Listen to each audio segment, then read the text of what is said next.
안녕하세요. 기독교 포털뉴스 기자 정윤석입니다. 캄선교회 지금 언로를 차단 중입니다. 왜 그러고 있을까요?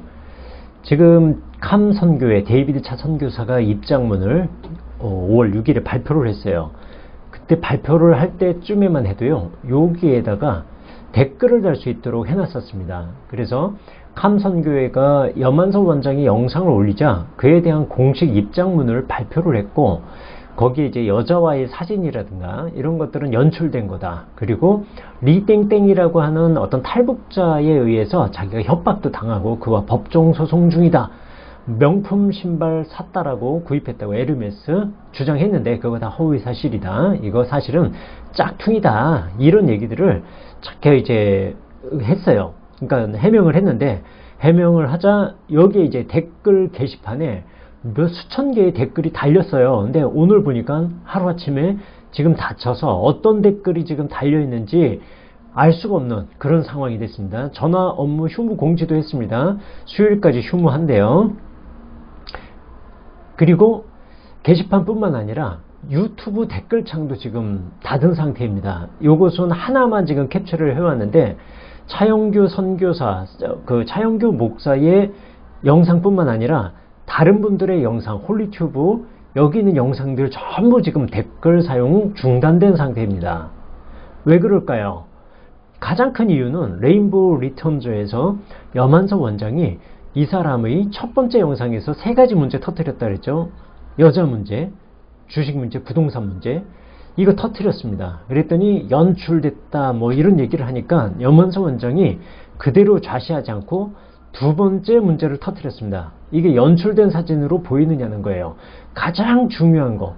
그러니까 여기서는 지금 이 입맞춤하는 장면이 연출된 게 아니라 이거 지금 진심을 담고 있다 이거죠. 그리고 유럽에서 무슨 여행을 렌트를 해서 차량 운행을 하면서 여행을 하는 모습인 것 같은데, 보셔요.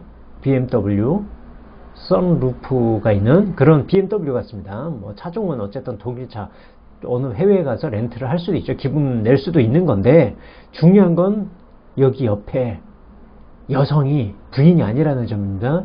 그리고 가장 중요한 게 있습니다. 이렇게 다정하게 지금 사진을 찍고 있는데 지금 연출된 표정이냐 이거죠. 염한섭 원장이 지적한 가장 중요한 문제는 이 두 사람의 손에 지금 커플링으로 보이는 이 반지가 보였다는 겁니다. 반지가 있다는 겁니다. 이것도 연출된 거냐는 거예요.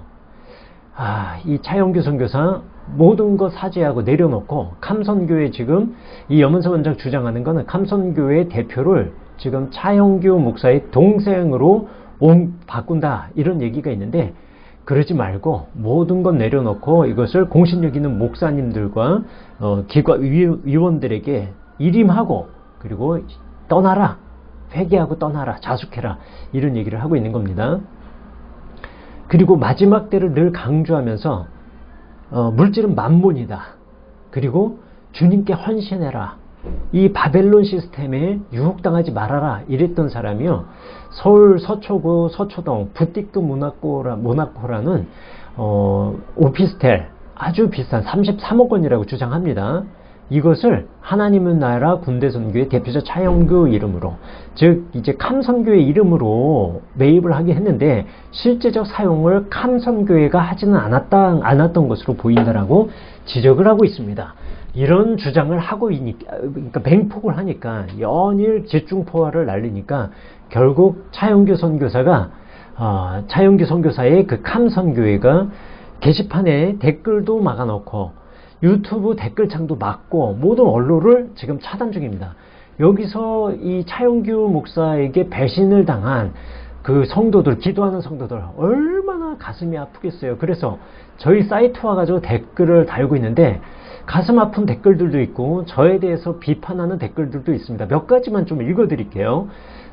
진짜 충격이고 참담하고 싫다. 이런 가증한 인간이 그 많은 사람들을 오랫동안 속였다니 진짜 싫다. 그러면서 헌금을 종용하다니 진짜 충격이다. 살기마저 싫어진다. 아마도 이제 차영규 선교사의 홀리튜브에서 기도하고 이 마지막 때의 신부로서 단장할 그런 거룩한 삶을 연모했던 분으로 보여요. 그분이 이런 댓글을 달았습니다. 절대 살기마저 싫어진다. 마음은 그렇더라도요. 다시 또 삶에 좀 용기를 내셨으면 좋겠어요. 마지막 때의 뱀처럼 사람의 마음을 미혹하고 자신의 쾌락을 채우는 교회 지도자들이 더욱더 생겨난다고 했습니다. 공의의 하나님은 철저하고 두려운 분입니다. 데이비드 차는 무시무시한 하나님의 심판을 받을 것입니다. 그럼에도 그의 범죄를 알려야 함은 많은 성도들이 또다시 미혹될 수 있기 때문입니다. 하나님은 살아 역사하는 힘이 있습니다. 제발 그 힘을 두려워합시다. 범죄를 알려야 함은 많은 성도들이 또다시 미혹될 수 있다라고 말씀을 하셨는데, 공의의 하나님은 언론을 사용하실 수도 있고, 그리고 우리가 위임한 법조인들을 사용하실 수도 있습니다. 그 힘도 하나님에게서 온다라는 생각으로 저는 이 언론으로서의 사명을 감당해야 된다고 생각합니다. 불륜인데 어찌 저렇게 당당하게 찍히는 거, 게다가 누가 찍어준 건데 왜 저렇게 응했을까? 연출이라고 한 건 아마도 데이비드 차의 비겁한 변명이죠.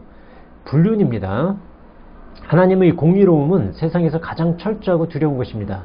하나님 두 눈 시퍼렇게 뜨고 계신데 어디서 저런 우리에게 경종을 알리시는 본보기입니다.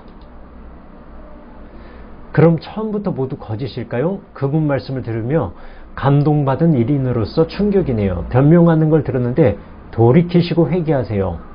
처음부터 거짓이었을까요? 저는 2010년 데이비드 차가 남의 책과 남의 카페에 있는 글을 퍼서 자기 책에 표절을 하면서 하나님께서 자기에게 계시를 주셨고 책을 쓰라고 했고, 그리고 예수님이 자기 책에 사인해 주셨다, 원본에 사인해 주셨다라는 말을 할 시점부터 저는 이 사람은 거짓된 사람이라고 생각합니다. 퇴직금으로 17억 받았답니다. 도대체 참 연봉으로 얼마란 얘기예요? 저 계산이 잘 안 되는데요. 퇴직금 제가 1997년부터 입사를 해서 2012년까지 16년간 언론사에 근무를 했어요. 그리고 받은 퇴직금이 2천만 원이거든요. 굉장히 많이 받았네요. 그죠? 17억 원. 그리고 그거 주식 투자했다가, 그리고 문제되니까 그것도 감손교회로 돌려줬다라고 하는 해명, 저는 여러 가지 석연치 않습니다. 당시에 짐승의 표가 있어진 계시록에 썼다고 하는 건 맞지 않습니다. 즉 계시록 13장에 짐승의 표 666이라고 돼 있는데, 이것은 뭔 소린지, 그러니까 짐승의 표가 있었으니까 계시록에 썼다. 당시에는 짐승의 표가 없었다라고 이제 계시록을 미래적 관점으로 지금 보시는 거예요. 이게 굉장히 중요한 것은 뭐냐면, 이 예언의 말씀을 읽는 자와 듣는 자들과 그 가운데 기록된 대로 행하는 자에게 복이 있다 그랬잖아요. 요한계시록은 읽는 자들에게 복이 있다 그랬는데, 요한계시록이 쓰여진 그 시대에 예수님을 믿고 요한계시록을 읽는 사람은 복받으라고 쓴 거거든요. 그런데 그때 짐승의 표가 없었다라는 견해로 저는 읽히는데, 이거 미래적 관점이고, 미래적 관점이 잘못됐다는 게 아니라 모든 시한부 종말론자는 모두 미래적 관점으로 봅니다. 결국 믿음은 가짜였던 거네. 데이비드 차의 믿음, 저는 가짜라고 생각합니다. 만일에 그가 모든 걸 회개하고 지금 불륜으로 보이는 그 여성과의 관계도 끊고 가정으로 돌아가고 백의 종군하는 심정으로 감선교회의 직분 내려놓고 그런다면 저는 그의 진심을 인정할 수 있을 것 같아요. 결국 드러날 것이 드러난 겁니다. 그렇습니다. 드러난 게 드러난 겁니다. 왜 이제 와서 책과 설교의 의의를 제기하시나요? 이의입니다. 이의. 모든 목사님들 참 비겁하고 생각했던 대로 기대할 것이었군요. 이분이 뭔가 오해하시는 게 있는데요.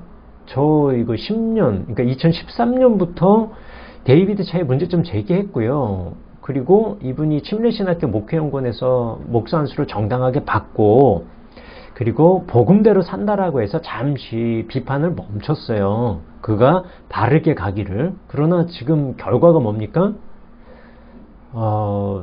그분은 바뀐 게 하나도 없다는 거예요. 왜 이제 와서 책과 설교의 의의를 제기하냐고요? 예전부터 했어요.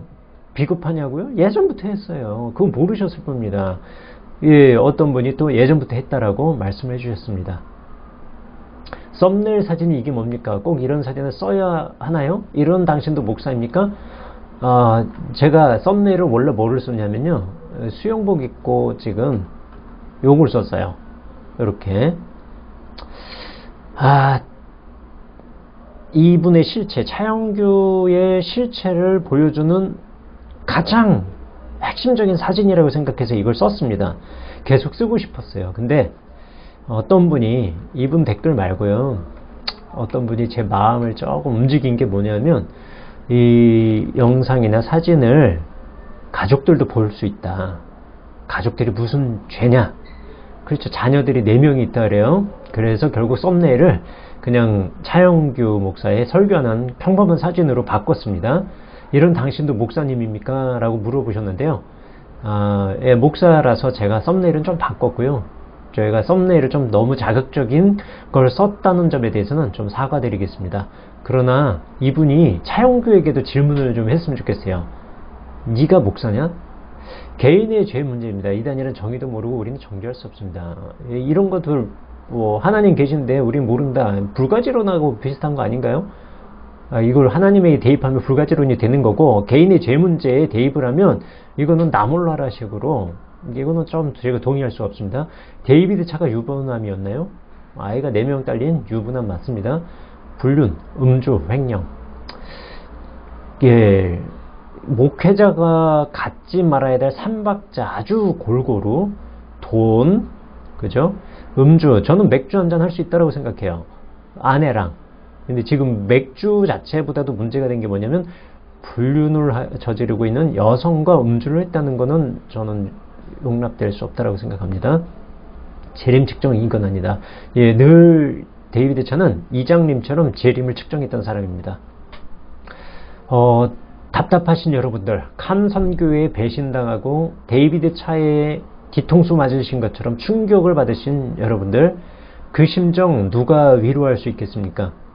그러나 저를 욕해도 좋고, 그리고 칸 선교의 정보도 좋고 모든 것 다 좋은데요, 우리 가슴 가운데, 우리 삶에서 우리에게 은혜를 절대적으로 놓지 않고 끌어가시는 하나님에 대한 신앙을 놓지 않았으면 좋겠어요. 지금 이것은 데이비드 차가 하나님의 사람이었는데 그것을 유혹을 받아서 떠난 사건이 아니라 애초부터 사기꾼이었는데 가증한 천사의 모습으로 가장에서 사람들을 현혹한 그런, 그리고 대중들을 선동한, 미혹한 그런 사건이 본질이라고 저는 보고 있습니다. 데이비드 차에 대한 제보나 정보 저한테 메일로 보내주시거나 알려주시면, 요 댓글로 달아주셔도 좋고요. 어떻게든 저에게 정보란에 제 핸드폰 번호가 있으니까요, 제보해 주시면 소중하게 모시겠습니다. 감사합니다.